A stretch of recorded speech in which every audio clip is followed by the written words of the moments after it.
Hey YouTube, this is City Prepping. In this video, we'll discuss how to go about storing water in your garage as part of your long-term water storage plan. In particular, we'll talk about 55-gallon water drums, and we'll discuss everything you need to know from start to finish to go about setting these up in your garage. So stick around.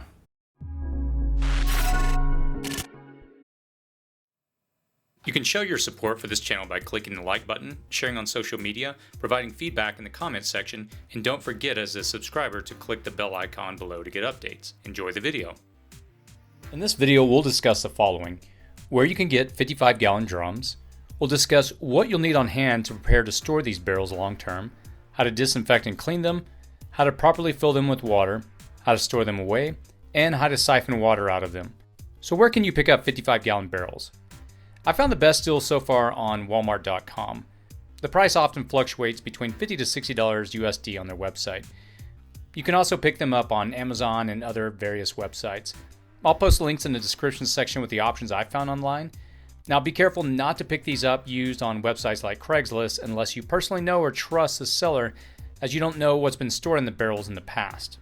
So let's discuss the things you'll need for this project. A black plastic sheet, bleach, soap, Gorilla tape, bung wrench, siphon hose, scissors, teaspoon, and a Sharpie pen. So now let's jump into discussing how to disinfect the barrels before storing them with water. First, we'll need to wash the inside of the barrel with dishwashing soap and water. I just put a little soap inside along with water, enough to get the inside soapy without making it a hassle to get the soap out. You want to roll the barrel around to make sure the entire inside gets soap on the surface. Be sure to flip it on the top as well to get soapy water there. Next, rinse them out with copious amounts of water to make sure we're getting all the soap out. Filling them up with water after initially emptying them out and then rolling them around again and rinsing them out one more time is not a bad idea to ensure we get all the soap out. Next, we'll sanitize the barrels with a mixture of 1 teaspoon of unscented chlorine bleach and a quart of water. Roll the barrel around to completely coat the inside, as we want to sanitize the entire inside of the barrel thoroughly. You want to wait for about 30 seconds and then pour the solution out of the barrel. You can now air dry the barrels before filling them up or rinse them out with treated city water. So let's discuss how to properly fill the barrel up. You should use a drinking safe water hose, not your typical water hose you use to water your lawn, the kind that we all drank from as kids. I just use a hose that we use in our RV. Tap water treated by the city does not require extra treatment, but well water, capture water, or water from any untreated source must be treated. If you are storing untreated water, again, that's water that hasn't been chlorinated by your local city water provider, you want to use water treatment drops as instructed, or add 2 tablespoons of fragrant-free liquid chlorine bleach to the 55 gallons of water. You can also use a 4 to 6% sodium hypochlorite, aka pool shock, mixed in at the correct ratio if you don't have liquid bleach. So in regards to storing them away, avoid storing the barrels directly on the concrete, but instead place them on something like 2x4s to keep them off the concrete. This is recommended in the event the concrete heats up and releases any chemicals that could be absorbed into the barrels. Once you've got the barrels positioned exactly where you want them, start filling them up.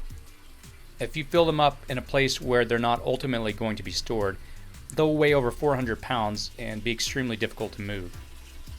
So next, screw the bung nuts into the fill holes, being sure they tighten smoothly without crossing the threads.